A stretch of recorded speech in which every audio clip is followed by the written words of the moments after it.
ஆரியான் படம் எப்படி இருக்கு, யார் யார் போய் பார்க்கலாம் அப்படின்ற ஒரு சின்ன காணொலியை நம்ம பார்க்க போறோம். இந்த ஆரியான் திரைப்படத்தோட கதை என்ன அப்படின்னா, படத்தோட ஆரம்பத்துல படத்தின் வில்லன் செல்வராகவன் ஒரு டிவி ஷோக்கு போறாரு. அந்த டிவி ஷோல போயிட்டு லைவா ஒரு சூசைட் பண்ணிக்கிறாரு. அந்த சூசைட் பண்ணும்போது இறந்து போனத்தான் மீண்டும் ஒரு 5 பேரை தொடர்ந்து ஒரு நாளைக்கும் ஒரு குறிப்பிட்ட 1 மணி நேரத்துல நானு கொலை பண்ணிடுவேன் அப்படின்னு சொல்லிட்டு அங்க ஒரு ஹிண்ட்டை கொடுத்துட்டு அவர் தற்கொலை பண்ணி செத்துறாரு. அந்த குறிப்பிட்ட நேரத்துல ஒரு நாளும் அந்த கொலைகள் நடக்குதா, அந்த கொலைகள் தடுக்கப்படுதா, இல்ல அந்த கொலைகள் முழுதா நடந்து என்ன மாதிரி ஒரு அதிர்வலையை ஏற்படுத்துது அப்படின்றதுதான் இந்த படத்தினுடைய மெயின் ஸ்டோரி. இந்த படத்துல நம்ம ஒரு காதல் படமாவோ இல்ல ஒரு சென்டிமெண்ட் படமாவோ இல்ல ஃபேமிலி படமாவோ பார்த்து விரும்புறவங்க இந்த படத்தினுடைய ஒரு ஆரம்பத்துல என்ன ஆயிடுவாங்க, விழுந்து உட்காந்துருவாங்க. இந்த படம் ஒரு முழுக்க ஒரு 11, நீங்க இன்னும் 11 ஒரு படம் பார்த்திருக்கீங்க, த்ரில்லர் மூவி. அந்த மாதிரியும் இந்த ராட்சசன் அப்படின்ற ஒரு மூவி மாதிரியும் எடுக்க ட்ரை பண்ண படம். நம்ம விஷ்ணு விஷால் ஏற்கனவே இந்த மாதிரி ஒரு ஜேர்னல்ல அந்த ராட்சசன் படம் பண்ணி ரொம்ப ஒரு பெரிய பேர் வாங்கி இருந்தவர். கிட்டத்தட்ட விஷ்ணு விஷால் பத்தி நம்ம பேசணும் அப்படின்னா, அவருடைய இப்போ நம்ம சமீபமா நம்ம பார்த்துட்டு இருக்கிறோம், இந்த தமிழ் திரையுலகத்துல ஒரு சின்ன ஒரு மாறுதல் ஏற்பட்டிருக்கு. இளம் கலைஞர்கள் எல்லாருமே ஓரளவுக்கு நீண்ட நல்ல ஒரு பெரிய படங்கள் தொடர்ந்து கொடுத்துட்டு இருக்கிறாங்க. அவங்களுடைய அந்த நீண்ட வரிசையில நம்ம விஷ்ணு விஷால் ஏற்கனவே இருக்கிறவர் தான். இருந்தாலும் அடுத்த ஒரு ப்ராமிசிங் ஹீரோ நம்ம விஷ்ணு விஷால். என்னன்னு கேட்டீங்கன்னா, இதுக்கு முன்னாடி நடிச்ச அந்த ராட்சசன் படமா இருக்கும், வேறு சில படங்கள்லயே பாத்தீங்கன்னா அவர் காமெடி வருது, ஃபைட் வருது, எல்லாமே வருது. ஆளும் நல்லா நீட்டா நல்ல ஃபிட்னஸோட இருக்கிறாரு. ஸோ விஷ்ணு விஷால் இந்த மாதிரி ஒரு தமிழ் ஃபீல்ட்ல இருக்கிறது நான் ஏற்கனவே 2-3 ஹீரோ நான் மென்ஷன் பண்ணியிருந்தேன். அந்த மாதிரி விஷ்ணு விஷாலோட படம் இந்த காலத்துல அதிக எதிர்பார்ப்போட வர வேண்டிய ஒரு கட்டாயம் கண்டிப்பா ஏற்படும். ஏன்னா அந்த அளவுக்கு மெனக்கட்டுறாரு. இந்த படத்துக்கு ப்ரொடியூசரும் வேற அவரே தான். அப்ப இந்த படத்தினுடைய ப்ரொடக்ஷன் காஸ்ட்ல இருந்து ஆக்டிங்ல இருந்து எல்லாமே விஷ்ணு விஷால் தன்னுடைய முழு திறமையும் கொடுத்திருக்கிறாரு. என்ன படம் முழுக்க முகத்தை சீரியஸா வச்சுட்டு இருக்கிறாரு. காதல் காட்சியும் கூட அவரோட முகம் ரொம்ப சீரியஸாவே இருக்கு. எங்கேயுமே ஒரு சிரிச்ச முகமா ஒரு சில இது கூட ஒரு மாறுதலே இல்லாம படத்தோட ஆரம்பத்துல இறுதி வரைக்கும் அவர் முகம் மட்டும் எப்பயுமே இருகலான முகமா இருக்கு. அந்த படத்துல எல்லா முகமும் படத்தோட ஆரம்பிச்சது இவர் இருகலாவே ஒரே டென்ஷனாவே இருக்கிற மாதிரியே நம்மளுக்கு காமிச்சு எதாவது ஒரு இடத்துல அந்த முகத்தை மாத்திட்டு காமிச்சிடலாம். அத்தனை பண்ணும்போது நீங்க எல்லா விதமான ஃபேன்ஸ் இருக்கிறாங்க, எல்லா விதமான ரொம்ப பேர் உங்களை ரசிக்க விரும்புறாங்க. அப்ப நீங்க அந்த முகத்தை இன்னும் கொஞ்சம் வேற மாதிரி கொஞ்சம் மாத்துங்க. நீங்க மீசை மொத்தமா எடுத்திருக்கீங்க, ஒரு சில கொஞ்சம் மீசை இருந்தாலும் நல்லா இருக்கும். ஸோ போலீஸ்காரெல்லாம் இப்படிதான் இருக்கணும்னு அவசியம் கிடையாது. உங்களுடைய மேக்கப் கொஞ்சம் நீங்க கவனம் செலுத்துங்க.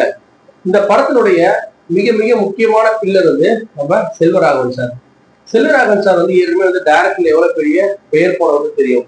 அவரோட ஆக்டிங்ல பாத்தீங்கன்னா கிட்டத்தட்ட தொடர்ந்து அவர் நடிக்கிற எல்லா படங்களுமே இந்த மாதிரி ஒரு ரொம்ப ஒரு middle class lower middle class இருக்கிற ஒரு ஆளாவே அவர் காட்டுறாங்க. அவர் இன்னும் மேலும் பல திறமையில வச்சிருக்கிறவரு. ஒரே மாதிரியா அவருடைய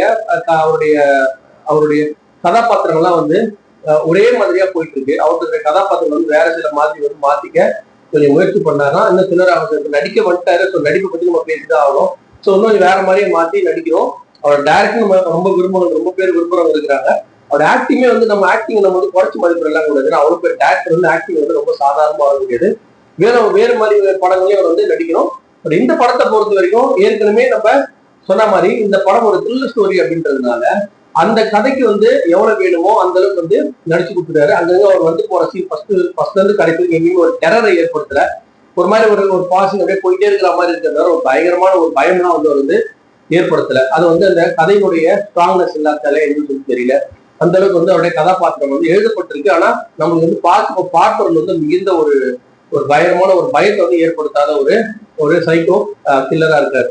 அதுக்கடுத்து இந்த படத்தை நம்முடைய ஒரு டிவி ஆங்கரா நம்ம ஸ்ரத்தா ஸ்ரீநாத் அப்படின்றவங்க ஏற்கனவே இந்த அஜித் சாரோட படத்தெல்லாம் நடிச்சிருப்பாங்க. அந்த படத்துல நடிச்ச அவங்க இந்த படத்தை ஒரு கேரக்டர் பண்ணிருக்காங்க. அவங்க ஓரளவுக்கு அவங்களுடைய கேரக்டர் என்னமோ அது எல்லாம் மோத எல்லாமே சீரியஸா வைக்கிறாங்க. யாருக்குமே அந்த நார்மல் இல்லாதல நம்மளோட படத்தை பசங்க கடைசி சீரியஸாவே பார்க்க வேண்டியிருக்கு. எங்கேயுமே ஒரு மாற்றம் இல்லாம அவங்க அந்த கேரக்டர் அதே மாதிரி பசங்க லாஸ்ட் மோத சேர்ந்து வச்சுக்கிறாங்க. இந்த படத்துல ஹீரோயின் ஒருத்தவங்க வராங்க, அவங்களும் அப்படிதான் இருக்கிறாங்க. யாருமே கொஞ்சம் ஒரு மருந்து கூட வேற விதமான ஆக்டிங் கட்டாம எல்லாருடைய இறுதியை மட்டுமே வச்சு பசங்க கடைசி படத்தை எடுத்து போயிடல.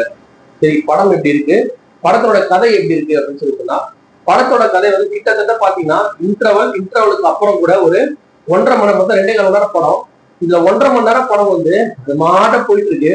நம்ம வந்து நம்மள வந்து நம்ம எதுவுமே அன்எக்ஸ்பெக்டட் சீனு இவங்க அவங்க ஒண்ணும் கிடையாது. நம்ம சும்மாடி பாக்குறோம். ஆனா மோசமான படமா இல்ல. அந்த 1.5 மணி நேரம் வந்து நல்ல சூப்பராகவும் இல்ல, ஒரு ஆவரேஜா அது மட்டும் போயிட்டு இருக்கு.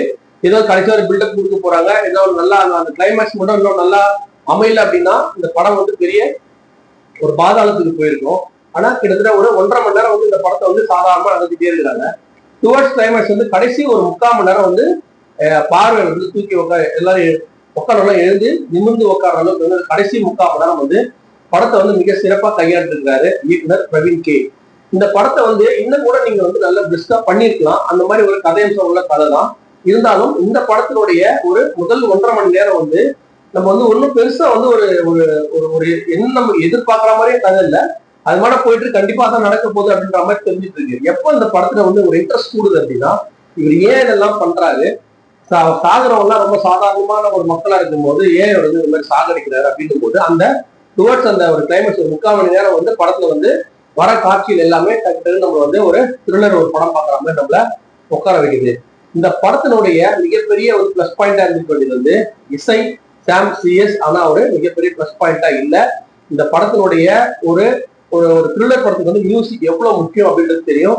அங்கங்க ரொம்ப சாதாரணமான மியூசிக். ஃபர்ஸ்ட் ஹாஃப் எல்லாம் பாத்தீங்கன்னா ஒரு ஒரு ஒரு பயங்கரமான இன்சிடென்ட் சாதாரணமா ஒரு மியூசிக் போட்டு இருப்பாரு. பாடல்களும் வந்து 2-3 பாட்டு இருக்கு. ஆனா எதுவுமே வந்து மனசு வந்து சரியா பதியல. மற்றபடி வந்து பேக்ரவுண்ட் மியூசிக் வந்து அந்த அளவுக்கு சூப்பரா இல்லை. அங்கங்க ஒரு சில காட்சிகள் வந்து காட்சியோட வேகத்தை விட இசை வேகம் அதிகமா இருந்து பொதுவாக சாம் சிஎஸ் பத்தி சிறந்தா வந்து மியூசிக் பண்ணக்கூடிய இந்த படத்தை வந்து ஒரு மிக சிறப்பான இந்த படத்துக்கு ஏற்ற ஒரு மியூசிக் வந்து அவர் பண்ணலையோன்னு எனக்கு வந்து தோணுது. இந்த படத்தினுடைய நம்முடைய சினிமோட்டோகிராஃபர் வந்து ஹரிஷ் கண்ணன். அவர் ஒரு வேலையை ஓரளவு ஒழுங்காக தான் பண்ணியிருக்காரு. அவர் நம்ம படம் சொல்றதுக்கு ஒன்றும் இல்லை. எங்க கேமரா ஆங்கிள் வைக்கணுமோ அதெல்லாம் வச்சு ஓரளவுக்கு எடுத்துட்டு போயிருக்கிறாரு. படத்துல வந்து சான் லோகேஷ் எடிட்டரா ஒர்க் பண்ணியிருக்கிறாரு. அவர்களும் கொஞ்சம் வேலை பார்த்துருக்கணும். கொஞ்சம் கட்சியில் கொஞ்சம் ஷார்ப்பா இருந்ததுன்னா இன்னும் கொஞ்சம் ஃபர்ஸ்ட் ஹாஃப் வந்து கொஞ்சம் நல்லா இருந்ததுக்கு வந்து வாய்ப்பு இருக்கு. இந்த படத்துல வந்து மிக முக்கியமா நம்ம பாராட்ட வேண்டியது வந்து இயக்குனர் பிரவீன் கே. இந்த படத்தை ஃபர்ஸ்ட்ல இருந்து கடைசி வரைக்கும் என்ன பண்ணிருக்காருன்னா, ஒரு கொஞ்ச நேரம் அப்படியே நம்மள நார்மலா உட்கார வச்சுட்டு அந்த காரணத்தை அவர் சொல்ல வர அந்த நேரத்துல வந்து ஒரு நல்ல ஒரு சமுதாய கருத்தை வந்து ரொம்ப சூப்பரா கிளீனா நீட்டா வந்து எப்படி பிரசன்ட் பண்ணிட்டாரு. இதுல வந்து பெரிய பிரச்சனை என்ன அப்படின்னு சொல்லி சொன்னா, இந்த படத்தினுடைய அந்த நீளம் வந்து இன்னும் கொஞ்சம் இந்த படமே கம்மி தான். இன்னும் கொஞ்சம் கேரக்டர் வந்து இன்க்ரீஸ் பண்ணி இன்னும் கொஞ்சம் நீளத்தோடு கொஞ்சம் குறைச்சிருக்கலாம் அப்படின்னா எனக்கு இன்னும் ஒரு 2 ஹவர் படமா மாத்திருந்தாங்கன்னா தேவையில்லாத பல காட்சி வந்து படத்தினுடைய ஆரம்பத்துல வந்து அவர் இருந்திருக்காரு அப்படின்றது என்னுடைய கணிப்பு. பொதுவா இந்த படம் வந்து யாரை கவர் பண்ணும் அப்படின்னா, கண்டிப்பா த்ரில்லர் படம் பார்க்குற எல்லாருமே வந்து ஓரளவுக்கு வந்து கன்வின்ஸ் பண்ணோம். ஆனா 11 அளவுக்கும் இல்லைன்னா வந்து ராட்சசன் அளவுக்கு கன்வின்ஸ் பண்ணாது. ஓரளவுக்கு வந்து கன்வின்ஸ் பண்ணோம். மற்ற ஆடியன்ஸ் வந்து இந்த படத்தை வந்து கமர்ஷியல் படம் விரும்புறவங்க வந்து இந்த படத்தை வந்து பெருசா போய் பார்க்க விரும்பாதீங்க. அது வந்து ஒரு நல்லது இல்லை. மற்றபடி இந்த த்ரில்லர் படம் பார்க்க விரும்புறவங்க எல்லாருமே வந்து ஒரு ஒரு சம்பந்தமான ஒரு சமுதாய கருத்து கடைசியா இருக்கு. ஸோ இது சம்பந்தமா படம் பார்க்கறவங்க கண்டிப்பா இந்த படத்தை போய் ஒரு தடவை நிச்சயமா பார்க்கலாம். இந்த படம் ஒரு ஜஸ்ட் மோர் தென் ஆவரேஜ் ஃபிலிம்.